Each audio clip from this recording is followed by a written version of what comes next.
to Zillow, you will need $106,000 annually, not to buy a home, but to comfortably afford a home. Buying a house should not be this hard. I feel like my parents did not have to be at the higher echelon of society in order to access home ownership.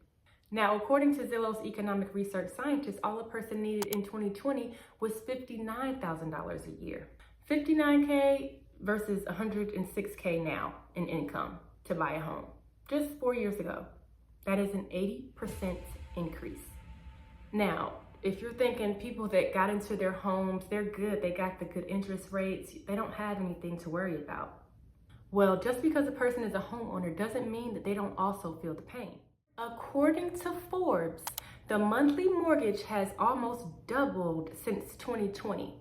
Yes, the average monthly mortgage is now $2,188, which is a 96% increase. But hope is not lost, because I'm going to give you the cities that have the lowest income requirements for home ownership. And I'm also going to give you some valuable strategies that you can use if you do not want to move. Depending on where you buy a home, you can live comfortably and bypass needing such high income.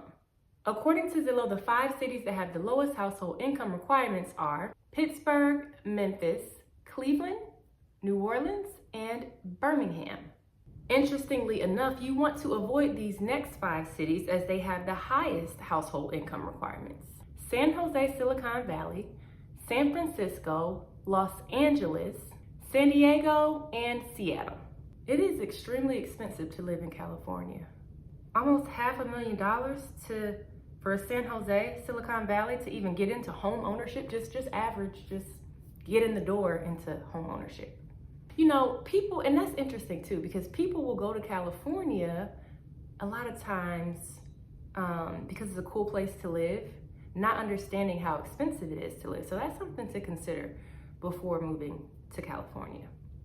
And not that all the cities are very expensive to live, but generally speaking, it's much higher to live there than any other state.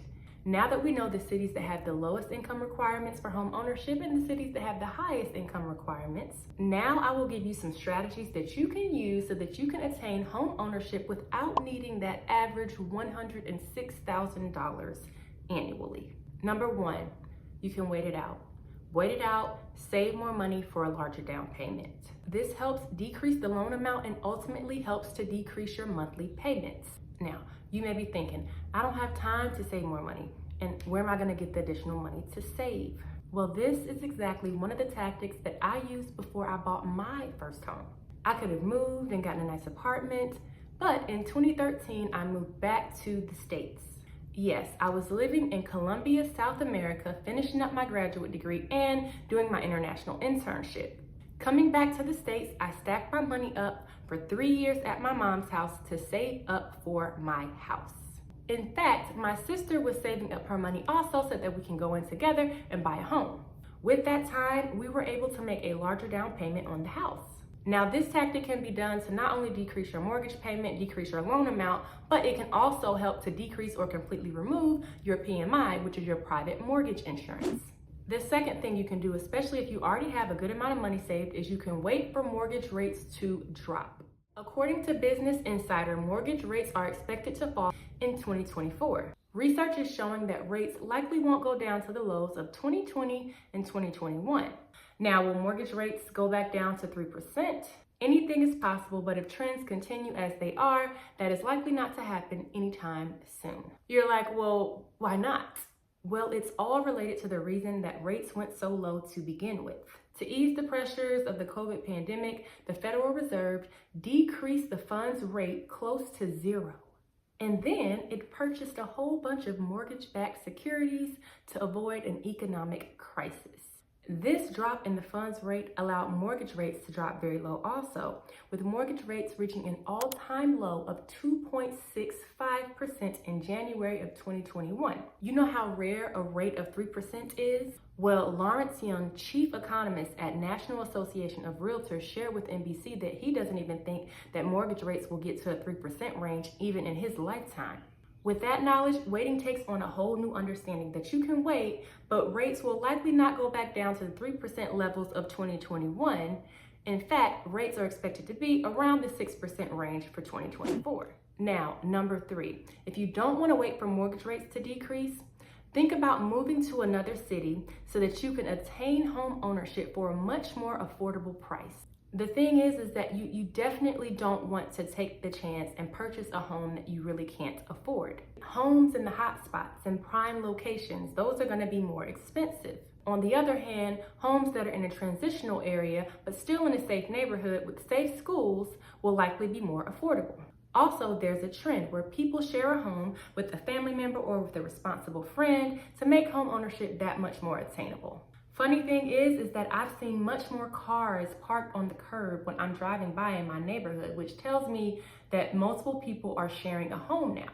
Funny thing is, my sister has said on multiple occasions that she doesn't know how people are making it without sharing a home with a family member or a responsible friend, based on how much things cost now. So sharing a home is a real gateway into home ownership. The next thing, you definitely want to avoid being house poor. You have the house, but you have to eat peanut butter and jelly sandwiches for dinner. I know, some people are saying they love peanut butter and jelly sandwiches. I love peanut butter and jelly sandwiches, but I don't want to have to eat them for dinner every day because my house is too expensive based on my income and my expenses. It can quickly go downhill when you're house poor. It's more than just eating peanut butter and jelly sandwiches. When you've bought the house and cash is low, this is not something that you can easily change. If you purchased some sneakers or you went on a clothes haul, if the items were too expensive, you could likely return those items, get the cash back. When you buy a home, it isn't a quick and easy fix. Also, just because a person qualifies for a certain home loan amount doesn't mean that they will be able to comfortably live in that home. It all depends on your personal financial situation, and a lender likely will not know all of that. They mainly look at your debt to income ratio without knowing the details of your personal financial situations. Even me, I qualified for almost $100,000 more than the house that I ended up purchasing.